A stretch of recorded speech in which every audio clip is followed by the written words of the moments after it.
I came across an interesting article in the Wall Street Journal which touched on the fact that China is actually helping to dampen inflation. They're kind of not one of the causes that we've seen to see so many different things rise in prices, commodities, obviously based in North America, and kind of our own doing. We've seen the prices increase throughout the world, especially in things like used cars and coffee as of last week.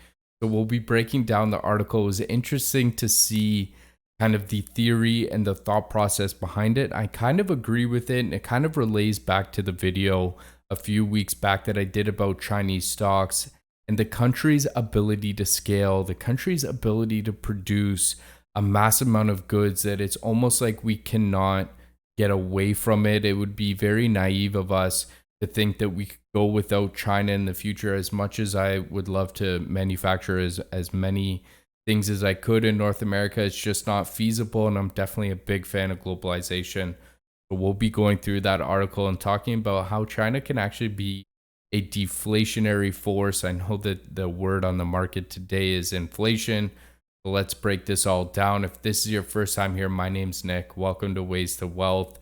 Before we get into the video, if you find it interesting, if you find it of value, hit that like button for me. I would definitely appreciate that. And if you haven't already, please consider hitting that subscribe button and turning that notification bell on.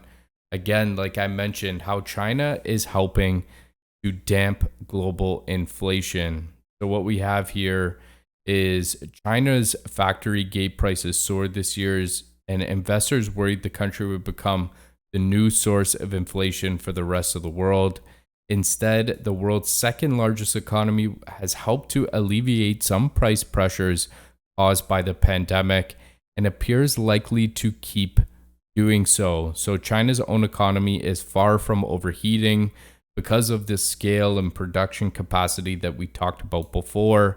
And it really isn't the main driver of demand that is pushing up prices of commodities and consumer goods worldwide. So some Chinese factories have pushed and passed on price increases to Western buyers, but they're also absorbing higher costs for raw materials like copper and iron ore themselves. And this has helped to prevent consumer good prices from rising even higher elsewhere, even though it's meant lower profits for Chinese factories. So just kind of relaying what's happened. We originally went into lockdowns in March 2020. These people weren't able to go and spend at restaurants. You weren't able to go and spend on vacations, but people still like to spend. And we've seen e-commerce sales go through the roof. And people have said, okay, if we're going to be locked down for a prolonged period of time, I'm going to go to Home Depot or I'm going to go to Lowe's and I'm going to renovate my backyard. I'm going to renovate my house. And we've seen people spend on hard goods. Now we import so many hard goods from China that we've caused this demand, this upwards demand, pent up demand, whatever you want to call it, of us wanting things. And when we put a lot of pressure on things, then the commodities that we have to make these things go up. And because of the lockdowns and because of the reduced workforces, lumber was kind of the first thing to go, and they couldn't produce as much lumber, which dropped the supply, and the demand was increasing because everybody wanted a new house outside of the city, and it caused the price to absolutely rise. And while everything else was rising, what this article is really touching on is the fact that China was able to keep their pricing pretty competitive, although the fact that they are experiencing higher costs for those same commodities that we sell to them. So the experience from the pandemic suggests that China is still an important part in preventing the global prices from going much higher. China's role in driving global prices has always been complex. Its reemergence in recent decades was the world's factory floor brought millions of low-cost workers into the labor pool to help make consumer products like jeans and sofas cheaper. So the ability to scale, the ability to drive costs down and to sell them to us so that we can be, not spending as much as we would if we were to make those goods actually here at home.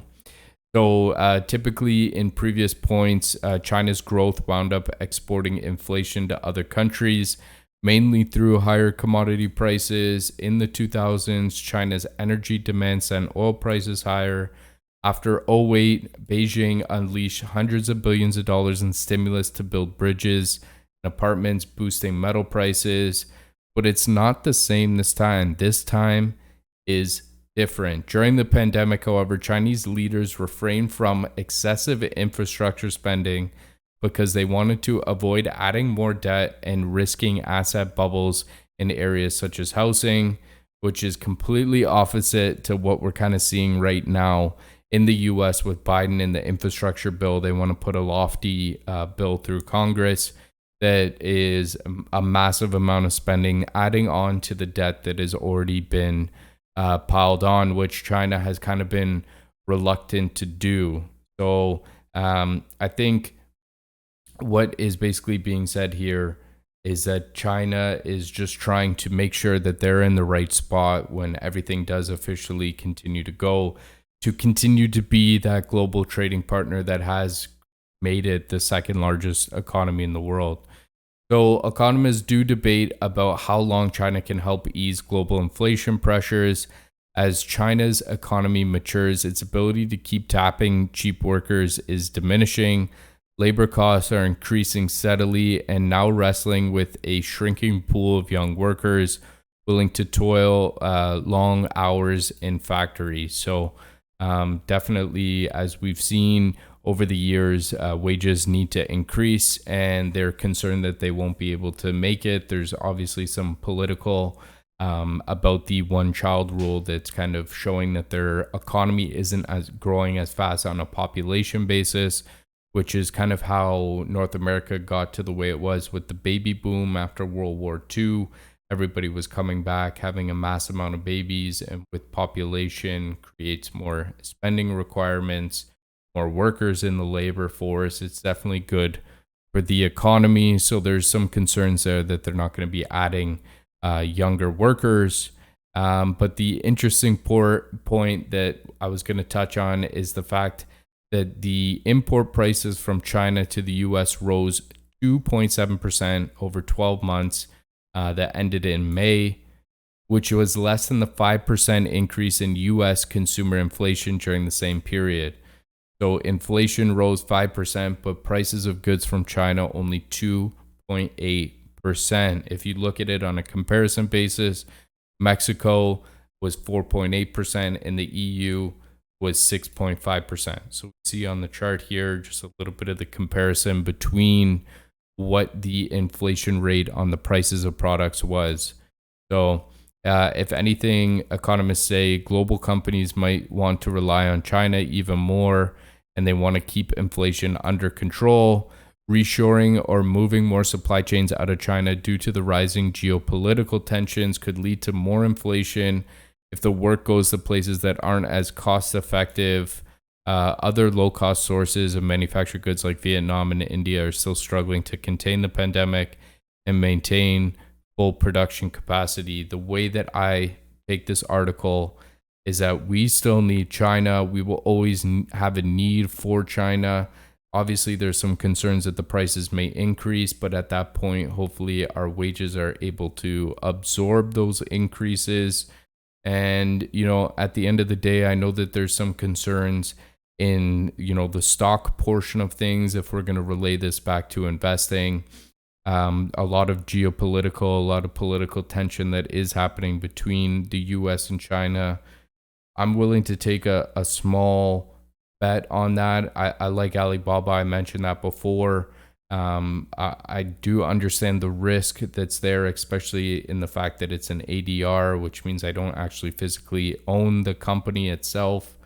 But I do like the way that this country has been able to deal with the pandemic in terms of on a debt basis and controlling and really containing the virus, and the ability that the scale and production will be the leading manufacturing country of the next 10 to 20 years. Who knows outside of that period, but I definitely think that there is still a lot of value for a lot of companies by continuing to produce goods there and moving them over. So Definitely my thoughts and opinions on it. Let me know down below what you think. Is China going to be the leading force of the future?